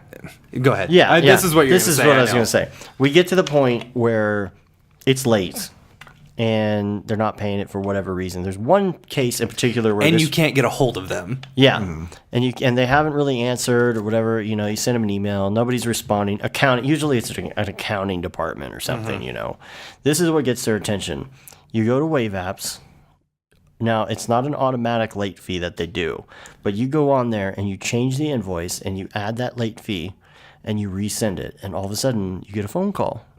It's like, Why is there a late why is there a fee?" late fee Right, on this? yeah. That's just something that Wave Apps does, automatically. We'll go ahead. If you go ahead and pay it today, I'll take that off of there. Yeah, there you okay. go. Because you're passing the blame onto the invoicing service. Yeah, Yep. That's what we do with the late things, or the reminders. If I have clients or if we have clients who are just constantly late, or we'll Start just send them a send reminder every day. Every day. There you go. Oh, sorry, man, I accidentally clicked on something, and it Whoops. sends a It reminder. sent you that. Yeah. Yeah. Sorry, Wave Apps. We love you, but you take a lot Yeah. of. You are That's our why we love scapegoat a you. lot. So it's an app for your laptop or No, for it's or is it all iPhone app? online. It's all. It's all It's all online. so it's You can all also do website. invoicing through your phone. They've got an invoice app, where basically you can create doesn't an work invoice very and well. stuff like that and send it. Oh, okay. I use it occasionally, the but it's line all items online. are- And what's they cool is like you disappear. can track. It'll track how much your month to month is. See where you're How much really, money you've made. Yeah, and So it's like a expenses. way better Quickens kind of thing. Yeah. You connect it to your bank account. connect it to your bank account, so you have a little button on there that says pay by credit card. We can't say enough good things about That's Wave awesome. Apps. We And use it's it all like free. crazy. Yeah, That's and great. it's a And good way they to still see haven't how. sent us socks. Oh yeah, they owe us some socks. They owe us some socks. We were trying to get them to sponsor some our show. socks. They don't want to. But- They don't want to sponsor anybody, and we're like, that's a shame because you guys are pretty cool. Yeah. But whatever. Say, don't get cold feet on sponsoring us. Send us some socks. Anyway, So let's go to another subject. Yeah, let's do 'cause I'm something a interested- little bit more Well, fun. one Let's more do some fun. One more clienty thing. All we can right. move on. okay. So, do you guys deal with bookings and holdings and holds and first holds and second holds? Is that a thing in You talking Kind Dallas? like you're not talking like deposits and stuff, mean- right? No, Right of like, first hey, refusal. are you? Yeah, like Yeah. I would. We're like a company is waiting on a project to come through and to finalize, and they're like, well, we would like to put you on hold for these dates just in case, and then Yeah. once it's confirmed that we got that job, we're gonna book you for that certain. Yeah. date. So you guys don't We- really do that.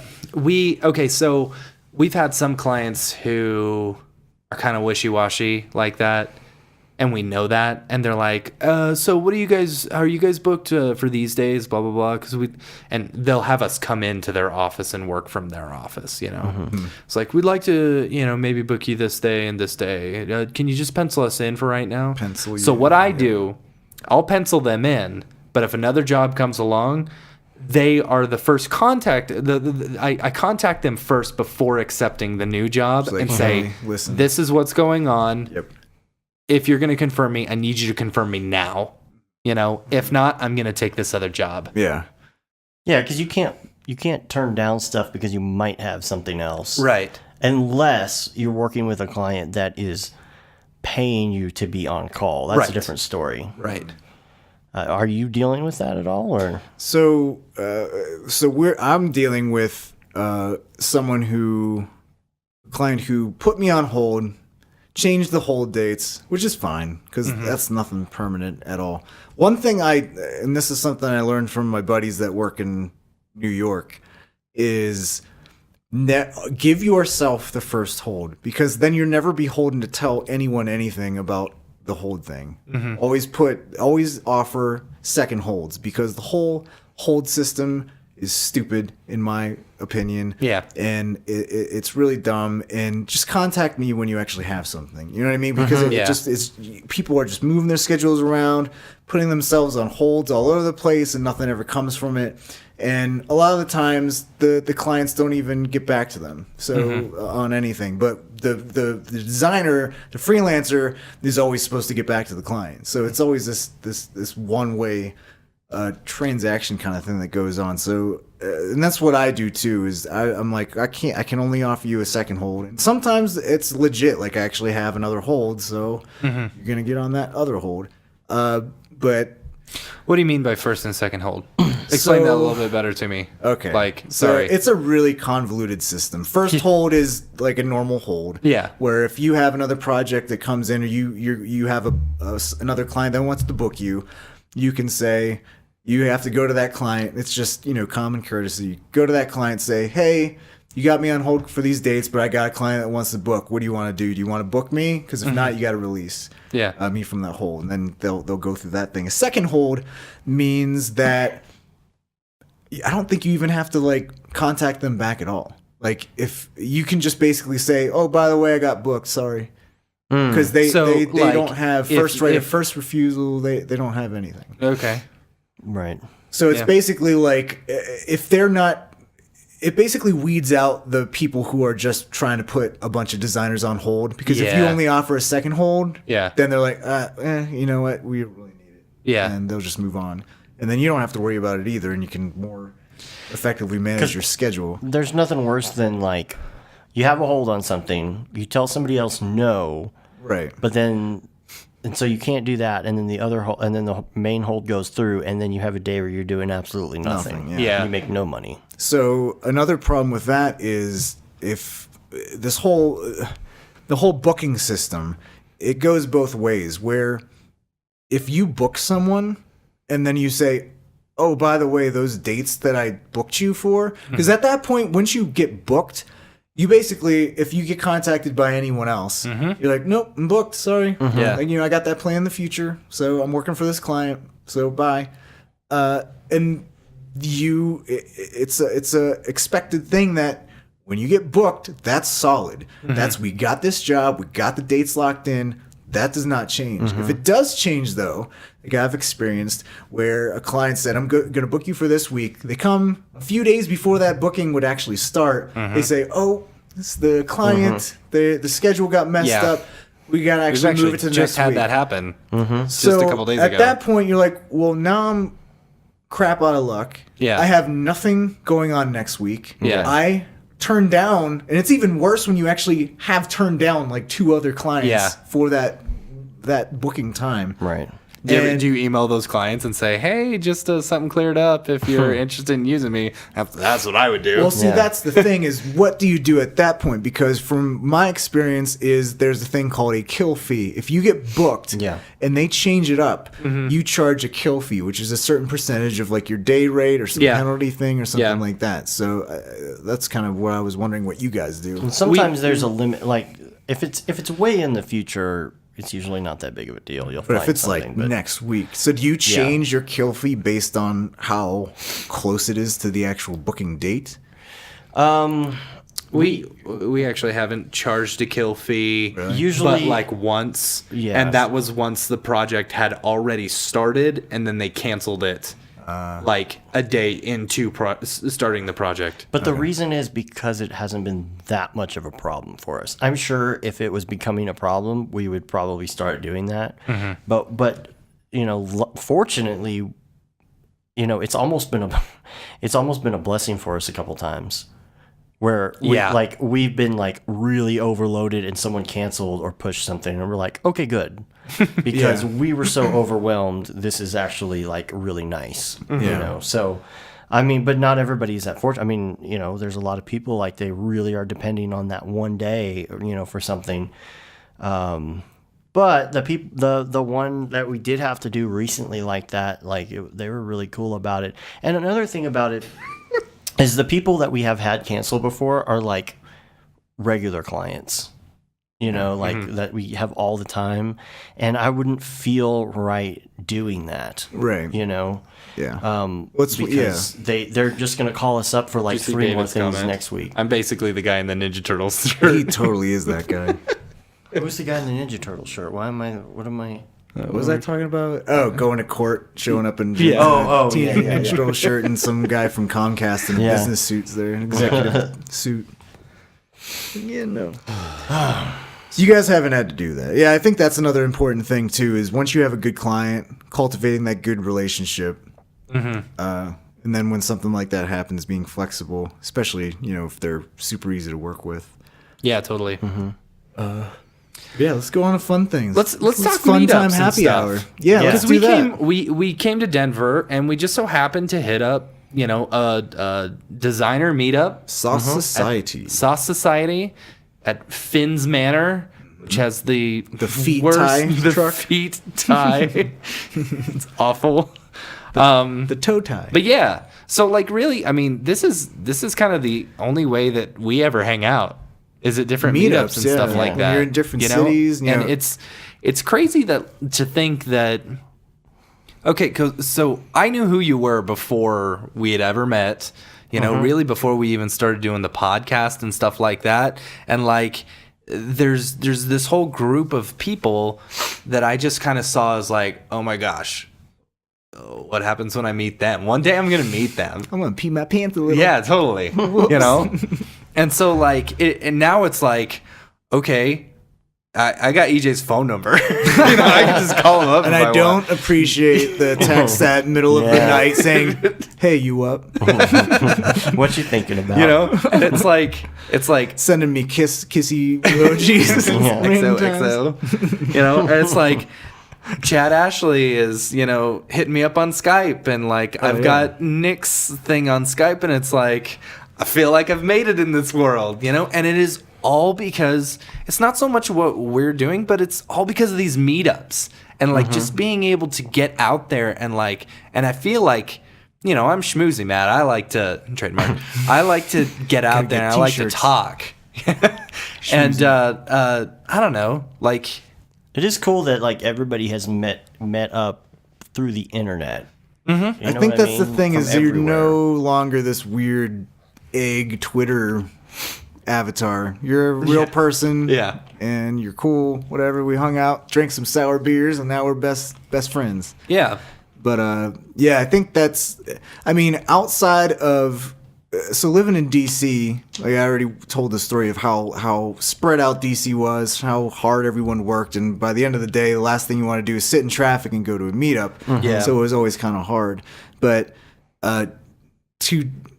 and that's kind of why I started the Colorado C4D meetup is, aside from the Sauce Society that we just went to, where it's very general. You got producers, you got owners of studios and stuff like that. So it's not, if you really want to geek out with C4D stuff, it's really not the place. You're just going to go there, hang out, and just kind of see what ski places are open at this point, and talk about all the what's that new brewery that just opened up. Like more general Sounds stuff. right up your alley, though. That's all me, man. It just, for me, it always stunk to rely on, like NAB. And that's like the only time that you could see everyone. Like that's once a year. That's like not enough, especially if you're like me and you just work at a home office and you don't get out very much. You're a little hermit, And so I thrive off of going to these meetups, talking to other people, and because with my tutorials, I'm just talking to myself. Like I'm talking to a screen. Yeah. I don't know if anyone's watching it or Yeah. getting anything out of it. It's always good to roll ideas off of other people and get the heck out of a Slack channel and actually have some physical not physical interaction, some social sort of interaction. social Interaction. Man, it's getting late, getting a little sleepy. But I think that was a Freudian slip. I You're think just ready for maybe some it's physical. when Get your somebody pants up and hug get some physical reaction. I just want a hug. So that's the nice thing about. That's why I wanted to move to Denver.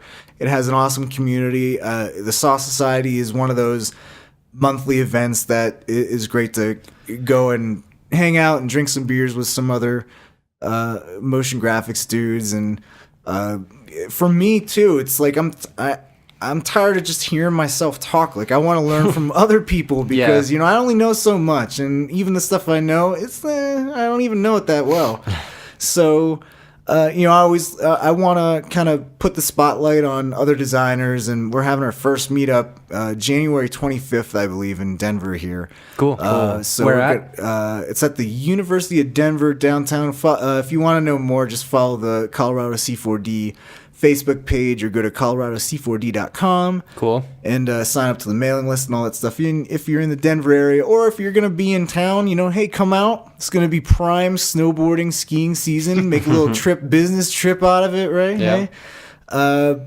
It's just great to, put the spotlight on other talent, learn from them, see what they got to see, see what their journey was and their creative process. And, I've been wanting to do this for a while, get a meetup going, but you guys already had your first meetup, and I thought the one thing is, like, even though you guys are the Dallas-Fort Worth C4D meetup, your first meetup was Bart, right, and some other folks, and Bart was all business, and I think like this is the majority of this conversation was about that is something that is needed to be talked about a lot more. Yeah, I totally agree. Yeah. So Tonight at this meetup, all we talked about was render engines. right, yeah. But that's just fun. a very Sure. common you gotta conversation do right that. now. You gotta do that sometimes. Well, and we're thinking about. Tell us what you think about this, because we do have the site cinema4d.club, where we want to list all the individual meetup places. But ours we call DFWC4D. But then somebody brought up we should call it C4DFW. And so we bought the address, but we don't know if we should like change it or not. Or if we should just DFWC4D. So I was thinking of doing COC4D, but then it's like, Yeah. It doesn't that could have be the like name company C4D or something Yeah. like that. So, and I want like Dallas Fort Worth, like you want to attract a bigger DFW. audience, more bigger geographical areas, and that's why I said Colorado C4D instead of just Denver, because I know people that work in Boulder, and Boulder is a very up and coming place. Google has some offices up there, so But Colorado is a lot smaller than Colorado's Texas. a lot smaller. Yeah, I mean you can drive up 45 minutes to Boulder, or you can drive like an hour and a half south to Colorado Springs, and I know there's some talent down there as well. So Like it's 5 hours to Houston from Dallas. Yeah. yeah, So, I mean there's so many big it's cities. 3.5 and to Austin. yeah. You don't realize how big Texas is, man. Yeah. It's a huge. Oh, we state. know. Everything's big in Texas. Just want some physical contact. Well, I think Well, we're talking February. Yeah, we're for our thinking next one. February, And yeah. we're going to bring you down. That'd be awesome. We will fly I'd you love down. to come and down. David. And Yes. David. Yeah. And you, David. Bring Yeah. your Teenage Mutant Ninja Turtle shirt. It is going to be. We're going to announce this now. Yeah, there we go. Just do it. We don't know when. But We don't know when, but it's going to be. Well, we need to coordinate because EJ we're and having a David. meetup in February as well, and I believe Nick's going to be driving through Denver on his road trip, his annual road trip. So Cool. that'll be exciting. Okay. So let's plan this Have out, him do a fellas. road trip down to Dallas. It's nothing. That's a huge nothing to state, see man. in You go to Dallas and then you drive five hours and see an armadillo somewhere in the middle of the road. And then you've gone through, half of Texas. Yeah. Yeah. And then you There's the got other half. like, I need to get out of here. What am I doing? Yeah. It's just as far from Dallas to Nashville as it is from Dallas to El Paso. Really? Yeah. Wow. Think about that. Think about that once in a while. Put that in your pipe and smoke it. Hippie. Hippie. Not everyone in Denver is a giant hippie. Yeah. But yeah, let's. So so you guys, I haven't even had my first meetup yet. Yeah. You guys have had one. Yeah. If you what's some lessons that you may have learned by holding one that you can pass on to me? Here's something. We actually spent a little bit of money advertising, On Facebook. On Facebook. Yeah, Okay. we did some Facebook That ads, helps. and we actually got quite a few people from like After Effects groups and stuff like that. Like Locally? And Yeah. And local producers association Yes. in Dallas, because it's full of DPs and shooters and stuff like that, and production companies that may not necessarily be C4D people that would hear about it, but they might just be interested in coming and checking it out. yeah, we got a lot we of sign-ups actually from that. even had a couple people who were just worked for big companies in a department, and they were looking for more freelancers.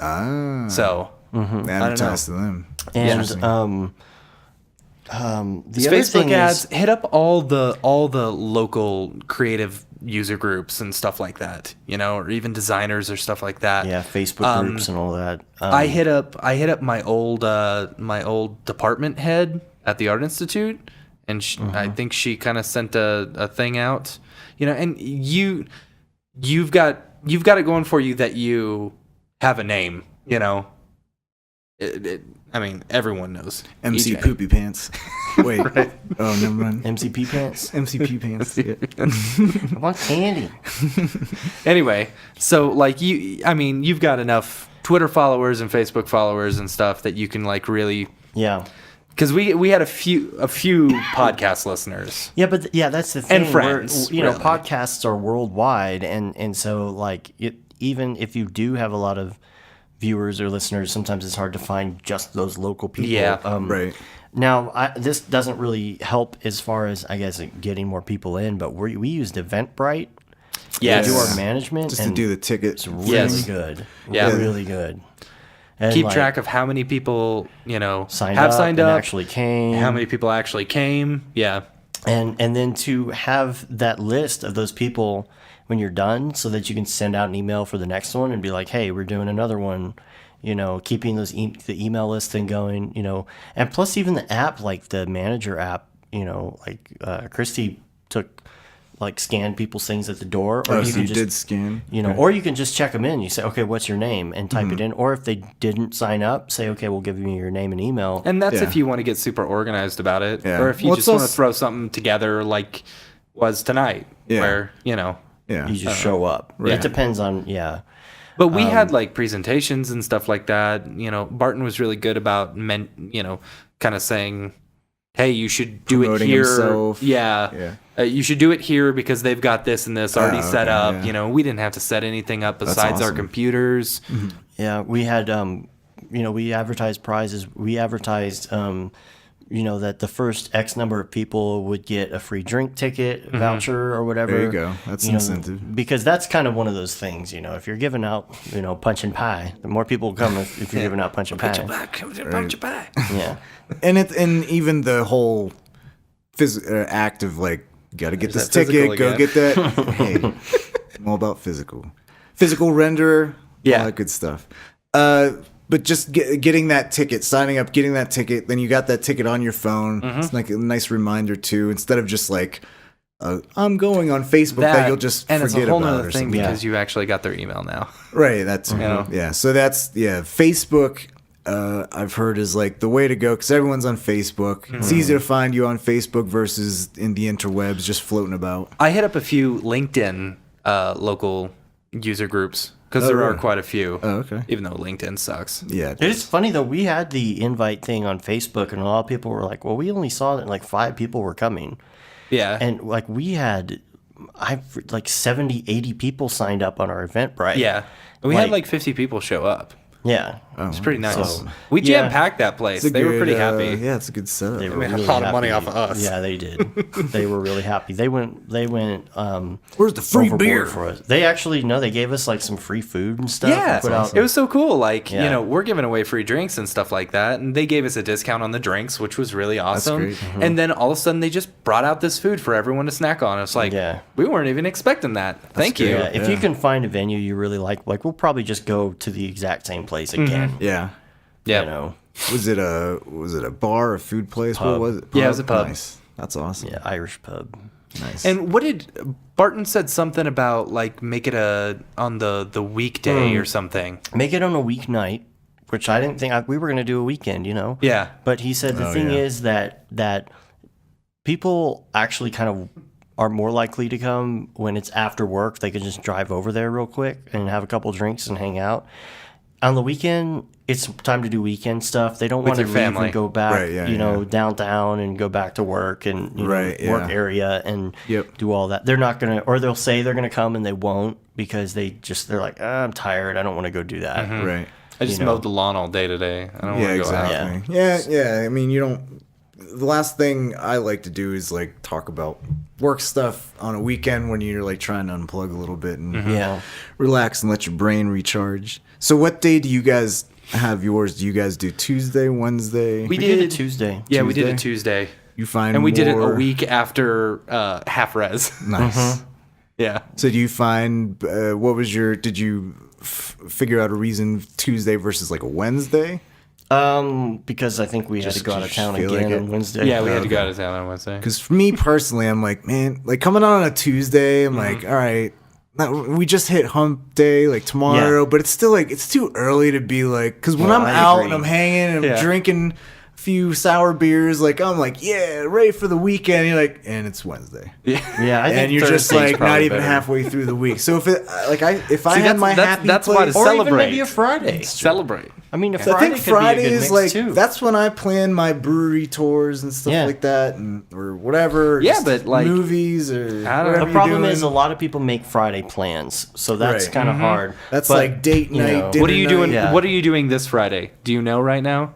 Well, my wife is having a Exactly. You already know what's happening right. Friday at the beginning Exactly. of the week. I knew So- this. The Gilmore Girls party was set in stone 2 months ago with my wife. But everyone knows their Friday plan. So I'm thinking of like Wednesday or Yeah. it's gonna Or be a Thursday, Wednesday, you at know. least Wednesday. Like any earlier than that, I don't like doing stuff. I'm in total. Head in the work sand. Yeah. Like No, I I get don't that. want like I'm in work mode. And then once Wednesday night, that's when I'm like, it's Thursday. One more day till Friday, and Friday's basically like the weekend too, because you're in a good Yeah. mood and You're funny that you like actually, you give yourself the weekend. That's good. yeah. That's Yeah. really good. We haven't had many weekends, and See, you that's gotta. smart. That's where you gotta be good business people, man. You gotta why the stand rate's up. going up. Gotta get The that. rate's going Charge up. them time and a half weekend rates, man. Mm-hmm. That's the weekend stuff. That work-life balance. That's a subject for another podcast. true. Straight up. All right. Well, I think we did a pretty good job. Yeah, I Yeah, think those. I think we're at. I think for having it's, no topics. I think those weed gummy bears are kicking in, so we should gosh. probably end this. I'm seeing pink elephants flying around. Where did you get those? I'm like, wait, oh Gosh. No drugs were taken in the making of this podcast. no, all of our stupid jokes were straight from our brain. Right? Yeah. That's why No, they were we're so not. bad. Yeah, we're complete stone cold sober and idiots. Well, if you have any questions that you'd like to send in, you can send it to Brograph at brograph.com. It could be something about business or something technical or whatever. It can be easy, hard. We don't care. We love getting topic ideas because we spend so many hours talking every week. Or Uh-huh. if you want to email EJ directly, Yeah. you can email him at EJ at uiedesyn.com and send your sour beer questions. And if you David, we're want talking to you. want some physical contact, you want a hug, I'm giving out hugs for free. Awesome. Please hug me. They just have to I find will, you. I will Yep. partake. Yeah. You can rate us on iTunes. You can leave a review. or subscribe to us. We'd love if you subscribe to us. If you only listen on the website or something, we have a newsletter you can sign up for there for there on the website, and you can say you've been there, done that, got the T-shirt with the No Brograph, No Mograph T-shirt, and also the Feel the Bab. Yes. T-shirts, which all the profit from that goes to Doctors Without Borders. Nice. And If you what want else to we buy got? some sweet After Effects plugins or some sweet tune things, go Tunes, yeah. Go Plug into to- I need to make Boil It T-shirts and Pixelated T-shirts, Yeah, you do. man. That'd be Dude, good. I need to it's get so in the swag easy game. doing the T-shirt stuff. Or some stickers. yeah. Yeah, Yeah. man. Gotta do it. David Ariev is asking us if we want to play Halo already because we're wrapping up. Oh, that's funny. We didn't bring the Xbox. We didn't bring dude. the Xbox to Denver. Sorry. We thought about it, but I told Matt not to. There's only room for the podcast. There equipment. really was only room for the Yeah. microphones. We wouldn't have been able to. So check those out. The DC DC Next meetup is on- December 9th. Yes. Which you guys will hear this on Sunday. So you'll have a few So days left. You'll have a few days. And then the following Yeah, week, the I 4th. believe. Have you already talked to David about this? Are you guys doing a podcast up in DC? I don't know. Maybe. Maybe yeah, not. I think we are. Okay. And I think I was gonna try and I was gonna see feel out who was at there and there if you go. Matthias is cool with it or yeah. if Paul's there. I'm gonna be like, hey Paul, come do a podcast with us. Paul doesn't do the road show, so he won't be there. But Okay. if my buddy Dave Glanz, if he's listening, you should definitely get him. He's one of my favorite designers in the DC area.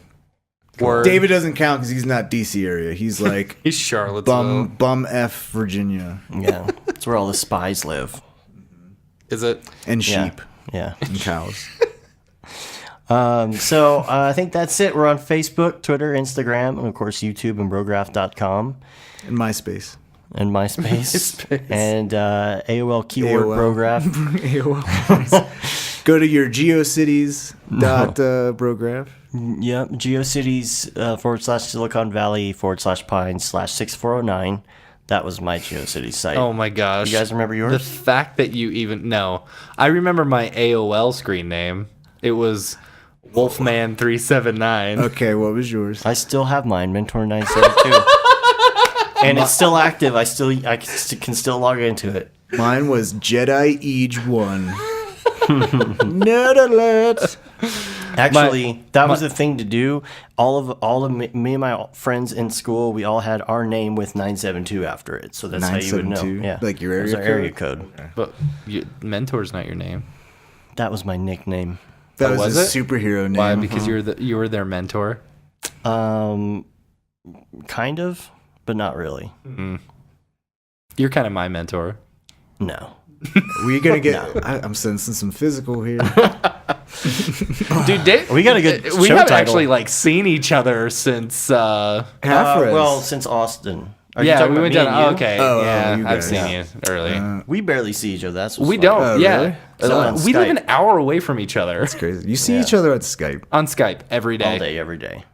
Dude, we were so giddy about our big project being over. We were just We were just making stupid fart noises and stuff all day, and Singing just stupid giddy songs. laughing.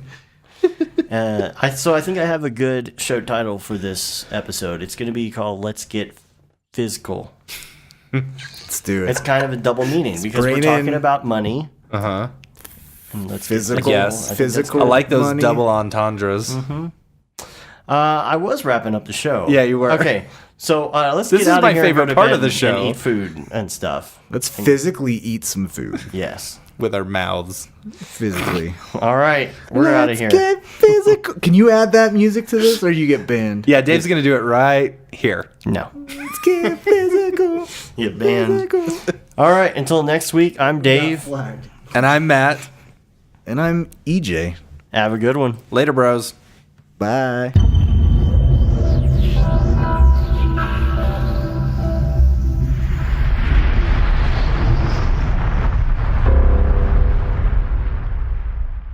It's pretty good, I guess. Brograph.com, an online resource for learning critical components of Cinema 4D and After Effects, specifically catered to help you prevail as a motion graphic designer. What's up, bros? Welcome to another Brograph motion graphics tutorial. We give you professional time-saving tips, shortcuts, and lessons that help give you an edge over your fellow designers. Not only this, but our new Brograph Talks help you in your file management, hardware configuration, and client relations. I love projects that scare me. When our art director comes to us and asks for something that I had never done before, man, it gets me pumped. Join us for live sessions, check out our crazy Cinema 4D experiments, or just watch our Fun with Brograph series, where we show you practical applications for techniques learned in previous tutorials. Do this from the beginning, and your client is going to respect that, and they're going to respect you, and they're going to respect your time. Subscribe today and get automatic updates on the latest tutorials, tricks, tips, and inspiration brought to you by industry professionals Dave Koss and Matt Milstead, all with a slight dash of dry humor peppered in. Real nice banana. Brograph.com, your source for tutorials that will help you thrive in the motion graphics industry. Don't just play around with Cinema 4D and After Effects, master it, and make money by becoming indispensable at your workplace. We don't care how you get here, folks. Just get here. Subscribe now to Brograph Tutorials.